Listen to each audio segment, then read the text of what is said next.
हिंदू मुसलमान पहला चुनाव ऐसा था और लग रहा था ये चुनाव हम ऐतिहासिक वोटों से जीतेंगे। होता है। मुझे आज तक हिंदू इलाके में इतनी इज्जत नहीं मिली थी।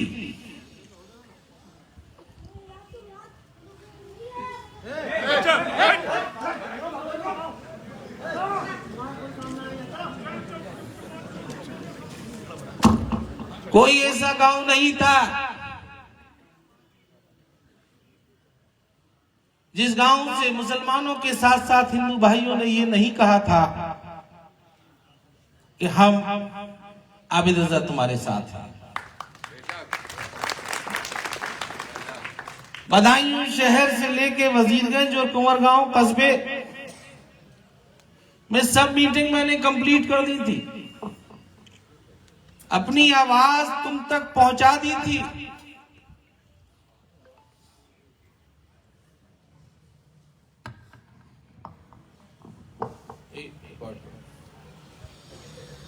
और तुम्हारी मर्जी भी जान ली थी। बीजेपी को हराने के लिए तुम लोग बहुत मजबूती से तैयार थे, लेकिन शायद तुम्हारी भीड़, तुम्हारा समर्थन, तुम्हारी मेहनत और मेरी मीटिंगों को किसी की नजर लग गई। दुश्मन भी घबरा गए और अपने भी डर गए। भारतीय जनता पार्टी के लोग ये दुआ करते थे कि या अल्लाह आबिद रजा का टिकट ना हो, और मैं दुआ करता था कि भारतीय जनता पार्टी का टिकट महेश गुप्ता को ही हो। ये फर्क था। कभी कभी जंगल में शेर के मुकाबले बहुत सारे लोग इकट्ठे हो जाते हैं, और ऐसा ही हुआ। 2 साल लगातार आश्वासन के बाद आखिरी लम्हों तक मुझे यह कहा गया कि सिंबल लेकर जाना।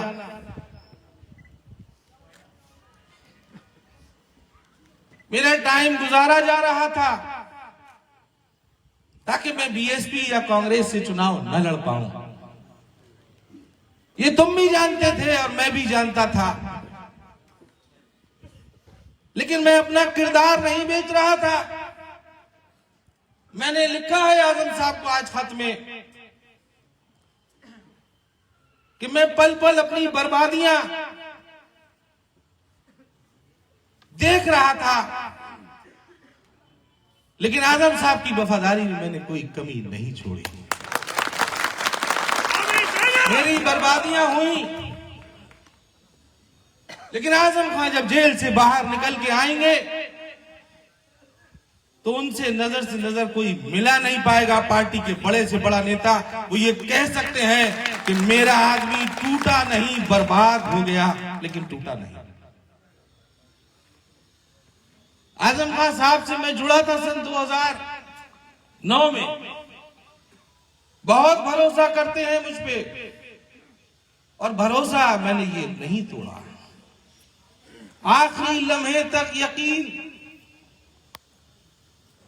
न होने के बावजूद भी इसलिए किया कि कहीं आजम खान को ये तकलीफ ना हो जाए कि मैं जेल में था और आबिद रजा किसी और पार्टी से चुनाव लड़ गया। मैंने आजम खान का सिर नहीं झुकने दिया, क्योंकि आजम खान किसी पार्टी के नेता नहीं है, बल्कि हिंदुस्तान में मजलूमों के नेता हैं, गरीबों के नेता हैं, मुसलमानों के नेता हैं और सेकुलर हिंदू के नेता हैं। पूरा जिला ये कह रहा था कि आबिद रजा का टिकट नहीं होगा तो पूरे जिले के लोग पार्टी को वोट नहीं देंगे। आज मैं कोई फैसला नहीं करूंगा। और तुम्हें ये भी बताऊंगा कि जो मेरा आज टिकट कटा,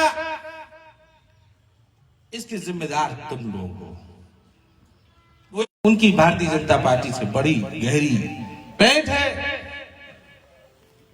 तुम लोग नहीं माने और तुमने एक 5 वक्त के नमाजी सलीम शेरवानी साहब को और आबिद रजा की बात न मान के तुमने उनको वोट दे दिया जिनके दिमाग खराब हो गए। उन्हें यह लगा कि मुसलमान हमारे साथ हैं और मेरी बात सच साबित हुई। देखो 19 में तुमने जिसे वोट दिया था भारतीय जनता पार्टी के खिलाफ दिया था। जो भारतीय जनता पार्टी का प्रत्याशी जीता 2019 में, आज वो लोग समाजवादी पार्टी में शामिल हो गए और जिसे तुमने वोट दिया था वो आज उसके पैर छू के पार्टी में इस्तेमाल कर रहा है। बताओ मेरी बात ठीक थी कि नहीं थी? तुम्हें बुरा कराया गया, तुम 2 साल पिटे, तुम्हें भारतीय जनता पार्टी से डराया गया और वही भारतीय जनता पार्टी का प्रत्याशी आज पार्टी में शामिल होने के बाद तुम्हारा वोट जिसने लिया था वो उसके आगे झुक गया। इस्तकबाल हो रहा है उस प्रत्याशी के परिवार के लोगों का। बताओ मेरी बात सच साबित हुई कि नहीं हुई? तुम्हारा वोट भारतीय जनता पार्टी को डरा के लिया जाता है और बाद में भारतीय जनता पार्टी के पैर छू लिए जाते हैं। मेरा कसूर यह है, सबसे बड़ा कसूर यह है मेरा कि मेरी कोई गलती नहीं है। मेरी गलती है कि मैं तुम्हारी बहुत मजबूत आवाज बना। मेरी गलती यह है कि मैं अंडरग्राउंड केबल के खिलाफ लड़ा, तुम्हारी लड़ाई लड़ा। तुम मुझे वोट देते हो, अगर काश तुम मेरे साथ खड़े हो गए होते तो आज आबिद रजा का टिकट नहीं कटता। अगर 19 में तुमने सलीम शेरवानी और आबिद रजा को जलील ना किया होता तो आज आबिद रजा का टिकट नहीं कटता। तुम लोग अपने नेताओं को खुद जलील कराने निकले हो, इसलिए मैं तुमसे आज ये नहीं कहूंगा कि तुम वोट किसे दो, क्योंकि मैं जानता हूं कि तुम वही करते हो जो तुम्हारी खुद की मर्जी होती है। मैं अपने लफ्ज कह के अपने लफ्जों की बेइज्जती नहीं करूंगा। मैंने झोली फैला के भी भीख मांगी थी, लेकिन उसके बावजूद भी तुमने उस शख्स को वोट दे दिया जो तुम्हारे वोट के लायक, जो तुम्हारे वोट के लायक नहीं था। आज देख लो,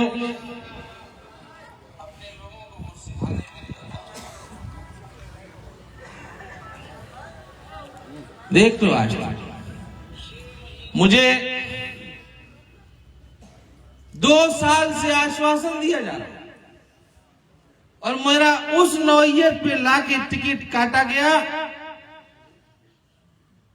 कि मैं चुनाव लड़ने लायक भी नहीं रहा। परेशानी मुझे नहीं है, अल्लाह ने मुझे बहुत दिया है।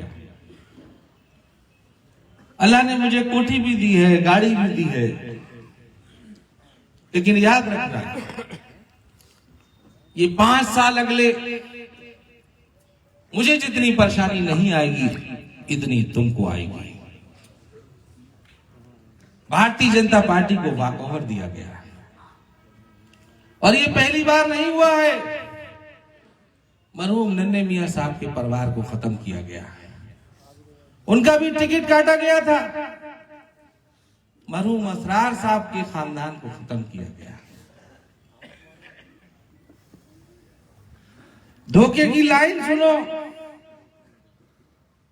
शेखुपुर पे एक मुसलमान को भरोसा दिलाया था, टिकट नहीं दिया। यहां कुछ मुसलमान नेता जिन्हें मेरे खिलाफ इस्तेमाल किया गया, मुझे कमजोर करने के लिए इस्तेमाल किया गया, जब सही वक्त आया तो उनको भी धोखा दिया गया और ऐसा प्रत्याशी बनाया गया जिसका सगा खलेरा भाई सहजवान से भारतीय जनता पार्टी का प्रत्याशी है, जो खुद को उद्योगपति तो कहलाता है लेकिन अपना उद्योग नहीं बताता। अपने नाम के आगे बिरादरी लिखने में शर्म आती है जिसको।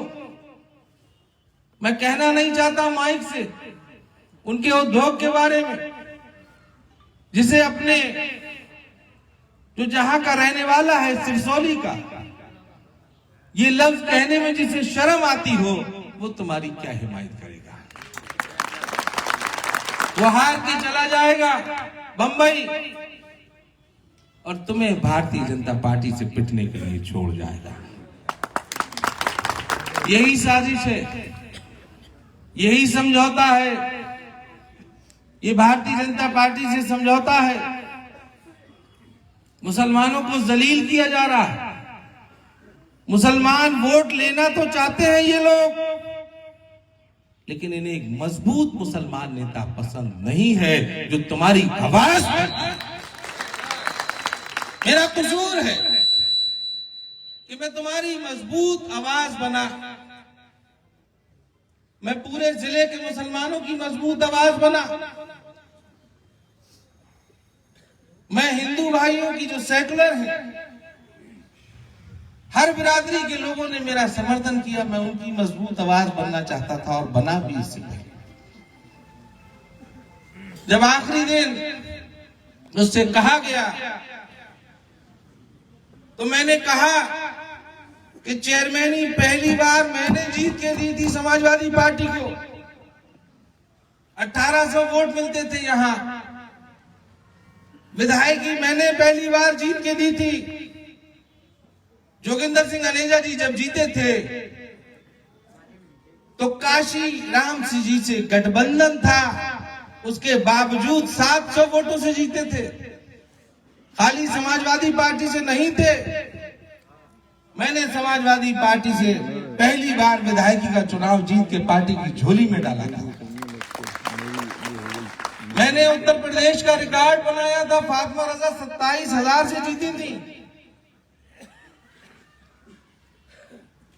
और 17 के चुनाव में मुझे पहले के मुकाबले 10,000 वोट बढ़ती मिला था।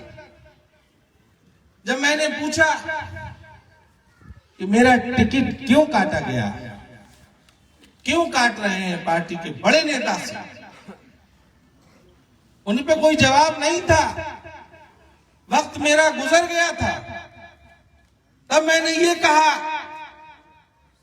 कि 45 साल के बाद मैं जीता मुसलमान, चेयरमैनी मैं जीता। पहले इसके मुकाबले 10,000 वोट मुझे बढ़ती मिले। मैं गोल्ड मेडलिस्ट हूं।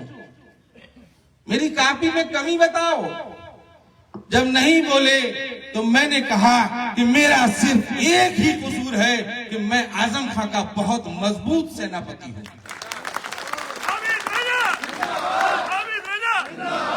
अभी नहीं बताऊंगा, जल्दी बताऊंगा कि आजम खां साहब के साथ भी क्या हुआ है।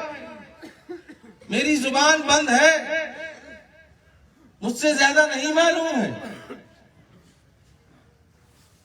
कि उनको किस तरह से जेल में डाला गया, उनकी कितनी मदद की गई, कितना दिखावा हुआ।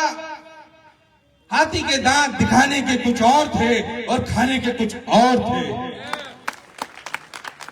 मैं उनका मजबूत सेनापति था। नहीं चाहते थे ये लोग कि आबिद रजा इनका मजबूत सेनापति रहे।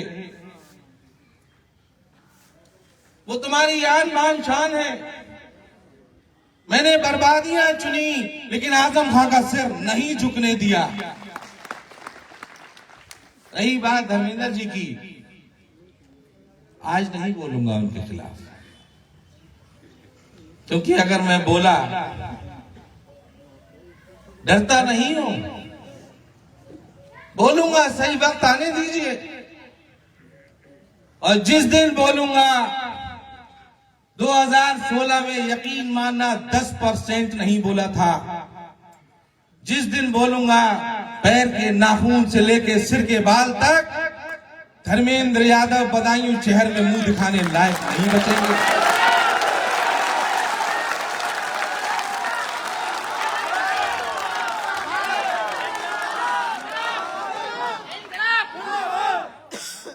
उनके किरदार के बारे में मुझसे बेहतर नहीं मालूम है,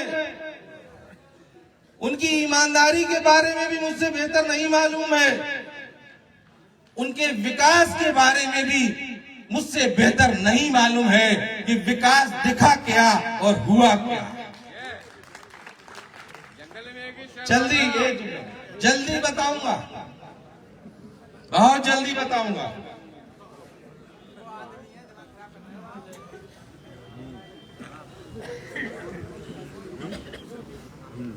फैसला करूंगा, लेकिन मैं ये देखूंगा इस बार कि मेरे साथी कितनी मजबूती से मेरे साथ खड़े हैं। आज नहीं करूंगा, मैं ये देखूंगा कि 4 दिन बाद कितने साथी आएंगे। मैं 2 तारीख को मीटिंग बुलाऊंगा और उसमें फैसला लूंगा। मैं इंतजार करूंगा, क्योंकि कई बार ऐसा हुआ है कि मैंने जो कहा है तुम लोगों ने मेरी बात नहीं मानी है और मुझे जलील करा दिया है। मेरा कसूर ही ये था कि मैं तुम्हारी हिमायत करता था। मैं विधायकी अपने लिए नहीं लड़ना चाहता था। मैं चेयरमैन बना था तो मैंने कोठी की सड़कें नहीं बनाई थी। जिस शख्स को बदायूं में विकास पुरुष का खिताब मिला हो चेयरमैन ही रहते हुए, जिस शख्स को विधायकी रहते हुए विधायक बदायूं रत्न का खिताब मिला हो, जिसने तुम्हें पानी दिया हो, शहर में सड़कें दी हो, तुम्हारे इलाके में पत्थर आबिद रजा के अलावा किसी और के नहीं लगे होंगे। बातें चाहे कोई कितनी अच्छी कर ले, मैं तुम्हें पुलिस से बचाना चाहता था। मैं गरीबों की हिमायत करता था, अधिकारियों से लड़ता था। याद आऊंगा 5 साल, चिराग लेके भी ढूंढोगे तो तुम्हें आबिद रजा नहीं मिलेगा। मैंने अपने जिंदगी के 12 साल तुमको दिए हैं, अपने बच्चों की परवाह नहीं की। जो वक्त मुझे अपने परिवार के साथ गुजारना चाहिए था वो वक्त खिदमत में लगा दिया, अधिकारियों से तुम्हारे लिए लड़ा। ये मेरा कसूर है, ये मेरा कसूर है, इसीलिए मेरा टिकट काटा गया। कमजोर आदमी को टिकट दिया गया। बदायूं का टिकट एक वैश्या बना दिया। रोज ग्राहक बदले जाया करते थे। उस शख्स को दिया जिसका सलेरा भाई सहसवान से बीजेपी का चुनाव लड़ रहा है। सौदा हुआ कि तुम हमें यहां वोट दो, हम तुम्हें यहां कमजोर प्रत्याशी देंगे। ये सौदा होगा, ये तुम्हें पता होना चाहिए। मुझसे ये सुनना चाहते हो कि मैं किसे समर्थन करूं? थोड़ा वक्त दो, थोड़ा इंतजार है। मैंने आजम साहब को खत लिखा है, उनके जवाब का इंतजार है मुझे, और होना भी चाहिए, होना भी चाहिए। मुसलमानों ने 19 में इज्जत बचाई थी, इज्जत बचाई थी। बदायूं में कितने टिकट दिए मुसलमानों को? 1 टिकट। उस जगह पे जो समाजवादी पार्टी की सीट नहीं है, जहां पे कुल पार्टी का 15,000 वोट है, अगर मुसलमानों के हमदर्द इतने ही थे तो शेखुपुर मुसलमान को देना चाहिए था, सहसवान मुसलमान को देना चाहिए था। मुसलमान ने इज्जत बचाई थी। मुसलमान ने 5 वक्त का नमाजी सलीम शेरवानी को वोट ना देके उनकी इज्जत बचाई थी। एक मुसलमान दे रहे थे और अपनी दरवाजे की चौखट पे न जाने कितने मुसलमान प्रत्याशियों को माथा रगड़वाने का काम करने के बाद इतना चोरी छिपे सिंबल दिया गया जैसे जनाने का जनाजा निकलता है, जिसे कोई नहीं देखता। इसलिए साथियों, तुम सोचो, समझो, खूब समझो।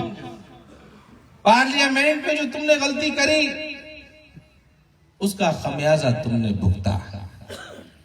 विधानसभा में फिर गलती करोगे तो इसका खमियाजा फिर 5 साल तुम भुगतोगे। खूब सोच लेना, खूब समझ लेना। 2 तारीख को 2 बजे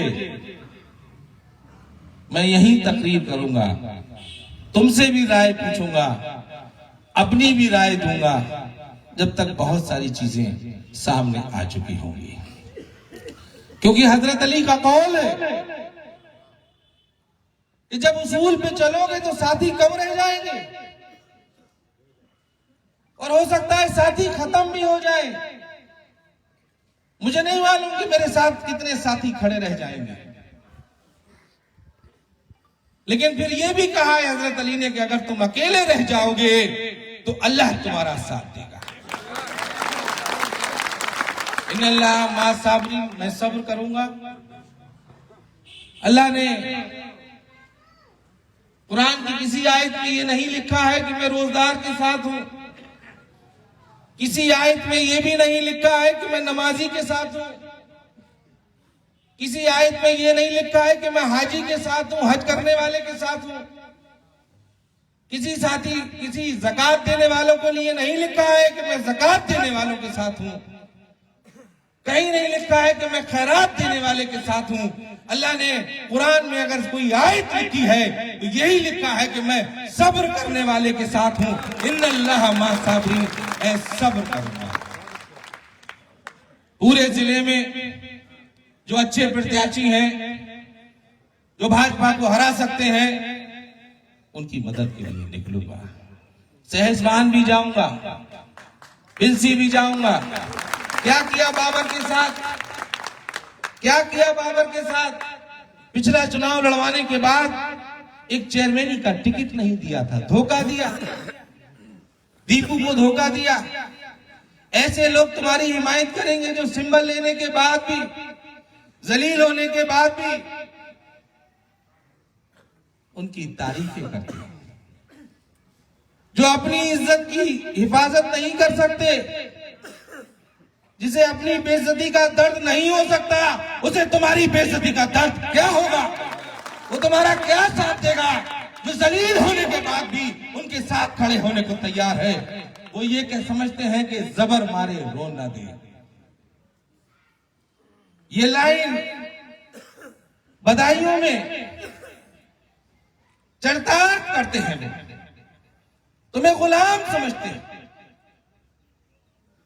भारतीय जनता पार्टी का खौफ दिखाते हैं, वोट लेना चाहते हैं, तुम्हें बीजेपी से डराते हैं, और जब बीजेपी जीत जाती है तो उनके पैर छूते हैं, उनकी गुलामी करते हैं। ऐसे गुलाम जो भारतीय जनता पार्टी के गुलाम हैं, वो तुम्हारी हिफाजत करेंगे, तुम्हारे वोट से अपनी परसेंटेज वोट की बढ़ाते हैं, और उसी परसेंटेज से उनकी लखनऊ और दिल्ली में इज्जत बढ़ती है। कि क्या परसेंट वोट मिला? 22%, 28%, 29%, और उसी परसेंटेज से दिल्ली और लखनऊ में बैठ के भारतीय जनता पार्टी से सौदा करते हैं तुम्हारा। मेरा कसूर यह भी है कि मैंने तुम्हारा सौदा नहीं किया। अगर मैं तुम्हारा सौदा कर लेता तो शायद मुझे ये दिन नहीं देखना पड़ता। कह के गए थे आजम खान, जेल जाने से पहले कहकर गए थे कि मेरे लोगों का सौदा मत कर देना। मैंने अपना सौदा कर लिया, लेकिन तुम्हारा सौदा नहीं किया। मैंने किरदार रखा है अपना। मैंने तुम्हारी आन बान शान की, जो तुम्हारी जहन में मेरी तस्वीर है, उस तस्वीर को कम नहीं होने दिया। तुम आबिद रजा को तेज तर्रार नेता के रूप में जानते हो, मानते हो, जहन में रखते हो। मैंने उस तस्वीर को कम नहीं होने दिया। मैं किसी की चौखट पे भीख मांगने नहीं गया। मुझसे कई बार कहा गया कि उनके घर चले जाओ, शायद टिकट मिल जाएगा। मैंने तुम्हारा सिर नहीं झुकने दिया। मैं उस शख्स की चौखट पर नहीं गया जहां से हो सकता था मुझे टिकट मिल जाता, लेकिन तुम्हारा काम का फिर आबिद रजा नहीं बचता। मैं इतनी ही बात करूंगा। धर्मेंद्र यादव के खिलाफ मैं आज नहीं बोलूंगा, पार्टी के खिलाफ भी नहीं बोलूंगा। मुझे फैसले का इंतजार है, मुझे अपने बड़े नेताओं के जवाब का इंतजार है। मैं 19 में तुम्हें समझाता रहा, लेकिन मैं तुम्हें समझाने में कामयाब नहीं हुआ। लोग तुम्हें बहकाने में कामयाब हो गए। जब वो तुम्हारे बीच आए तो पूछना कि जब स्वामी प्रसाद मौर्य जी के पैर छुए तो मुसलमान वोट याद आए थे कि नहीं आए थे? मैं गलत कह रहा हूं?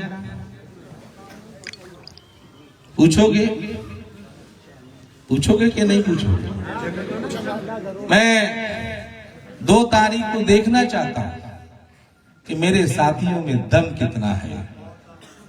मेरे साथियों में जैसा दम होगा, जैसे मेरे साथी मजबूती से मेरे साथ खड़े रहेंगे और वायदा करेंगे, तो 2 तारीख को फैसला करूंगा कि जिले में अगला राजनीति का निर्णय मेरा क्या होगा।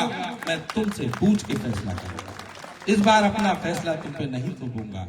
आज मैंने अगर फैसला थोप दिया तुम पर, आज मैंने अगर किसी की बुराई करी, तो हो सकता है ये मैसेज जाए कि आबिद रजा का टिकट कट गया, इसलिए आबिद रजा गुस्से में ये कह रहा है। लेकिन ये देख लेना, मरहूम नन्हे मियां साहब की फैमिली को बर्बाद किया गया, मरहूम असरार साहब की फैमिली को बर्बाद किया गया। सलीम शेरवानी साहब का क्या कसूर था? 5 बार के सिटिंग एमपी थे, उनका टिकट काट के उनको भी सियासी बर्बाद किया गया। अब आबिद रजा की बारी थी। मैं तकरीरों में कहता था, मैं खलता ही इसलिए था कि मैं मजबूत था। मेरी गलती ये भी थी कि मैंने गुलामी नहीं की, इज्जत तो की, गुलामी नहीं की, क्योंकि मेरा मजहब मुझे किसी की गुलामी नहीं सिखाता। मेरा अल्लाह जानता है कि मैंने मेरी नीयत में तुम्हारे लिए कितनी हमदर्दी थी, कितनी उनसियत थी, कितनी मोहब्बत थी। तुम्हें अगर एक कांटा लग जाता था तो मैं रोटी नहीं खाता था। बड़े बड़े अधिकारियों को मैंने तुम्हारे सामने झुकाया। इसलिए आज से यहां से जाके अपने साथी बनाना, मेरी जो बात सुनी है इसको आगे बढ़ाना, और 2 तारीख को यहां इकट्ठे होना। तब तुमसे पूछ के फैसला करूंगा कि हमें बदायूं में क्या करना है। बताओ मेरी बात गलत है? आज तुम भी तैयार होके नहीं आए होगे, जहनी तौर पे तुम भी तैयार होके नहीं आए होगे कि क्या करना है, लेकिन मेरी बात ऐसे नहीं मानूंगा, ऐसे नहीं मानूंगा, ऐसे नहीं मानूंगा, क्योंकि एक बार तुम 19 में बहकावे में आ गए हो और मुझे कहीं ना कहीं जलील करा दिया है।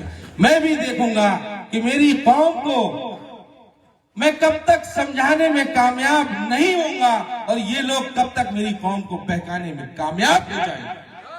मैं देखूंगा, मैं चेक करूंगा, तब फैसला लूंगा।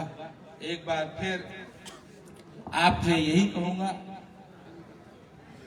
इंतजार करिए, कोई जल्दबाजी का फैसला नहीं करेंगे। 2 तारीख को फैसला करेंगे और इंशाअल्लाह अगर रैलियां मंजूर हो गई तो हेलीकॉप्टर से पूरे जिले का दौरा करूंगा और इनकी सच्चाई इन्हें बताऊंगा।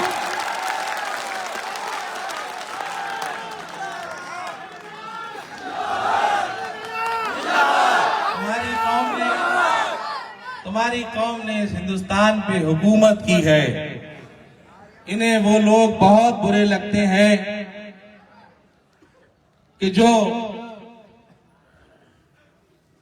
तुम्हें जगाने का काम करते हैं। तुम 20% हो, 20%, और तुमसे कम परसेंट के लोग 25 साल से तुम पर हुकूमत कर रहे हैं। मैं जब ये जगाने निकला था, जब ही मैं इनका दुश्मन बन गया था, क्योंकि ये तुम्हें सुलाने निकले हैं, मैं तुम्हें जगाने निकला। ये मिशन नहीं छोड़ूंगा। एक चुनाव जिंदगी खत्म नहीं कर देता है। मेरी किस्मत में ये भी तो हो सकता है कि विधायकी ना लिखी हो, सांसदी लिखी हो।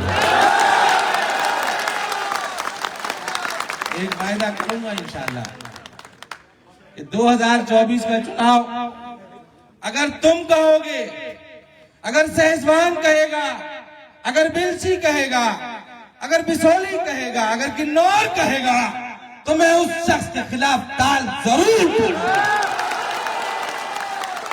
और मेरी तकरीर यहां से भी जा रही होगी। याद रखना, 14 तारीख तक चुनाव नहीं होगा, उस शख्स से मेरी जंग होगी। लेकिन तुम्हारे बिना नहीं रह सकता। मैं निकलूंगा क्षेत्र में, शेखुपुर भी जाऊंगा, दातागंज भी जाऊंगा, पूरे जिले को समझाने निकलूंगा। ये अलग बात है कि या अल्लाह से दुआ करूंगा कि या अल्लाह मेरी बातों में असर देना। गरीब मजलूम हिंदू मुसलमान जिसको ये बहकाते चले आ रहे हैं, भारतीय जनता पार्टी का डर दिखा के वोट लेते चले आ रहे हैं, या अल्लाह मुझे कामयाब कर दे कि मैं इनका चेहरा बेनकाब कर दूं। तुम्हारे जहनों में ये बात आ जाए कि ये तुम्हें बेवकूफ बनाने निकले। ये असलियत में भारतीय जनता पार्टी के गुलाम हैं। जिन लोगों को टिकट दिया गया है, 3 बार के विधायक कुंदरकी को टिकट काट दिया, मुरादाबाद के विधायक का टिकट काट दिया। जो बीजेपी के लोग आए हैं उन्हें टिकट दे दिया गया। जिसने 5 साल तुम्हें मारा हो वो आज पार्टी से चुनाव लड़ेगा।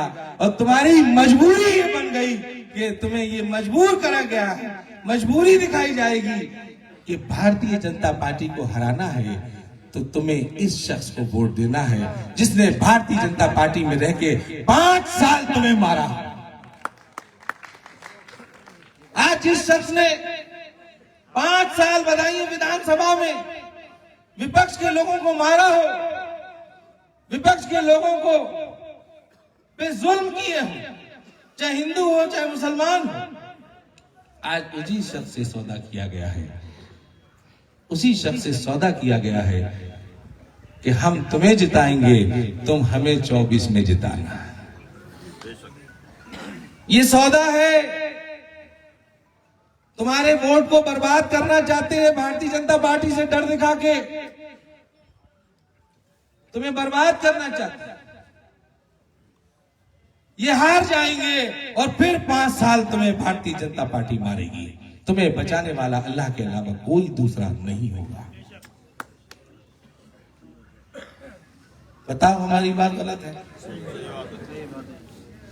हम गुस्से में और जोश में कोई फैसला नहीं लेंगे। हमने आज धर्मेंद्र की भी कोई बुराई नहीं की है, लेकिन फिर सुनो, कि पैर की उंगली से लेके धर्मेंद्र के सिर के बाल तक अगर मैंने खोल के न रख दिए तो मेरा नाम भी आबिद रजा है।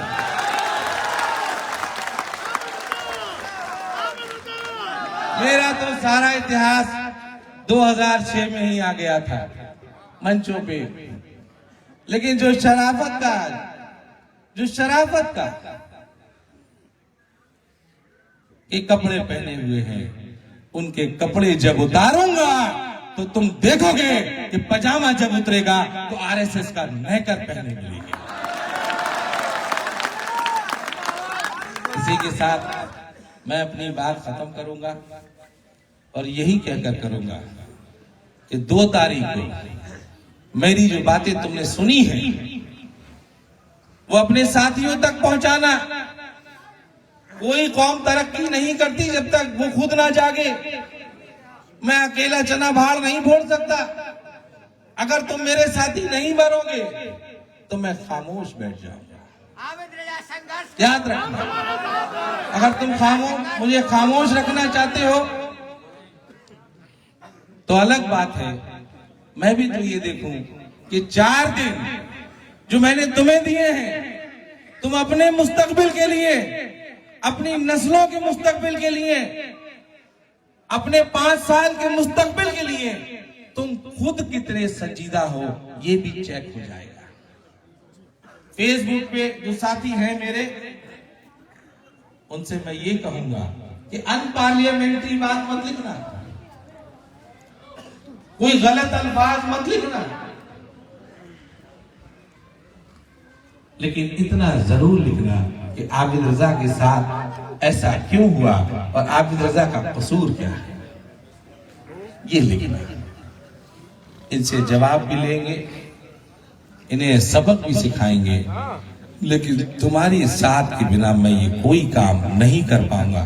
ऊपर अल्लाह है, नीचे तुम हो। मैं तुम्हारे मुस्तकबिल के लिए फिर लड़ूंगा अगर तुम चाहोगे। इसी के साथ मैं अपनी बात खत्म करता हूं। बहुत बहुत शुक्रिया।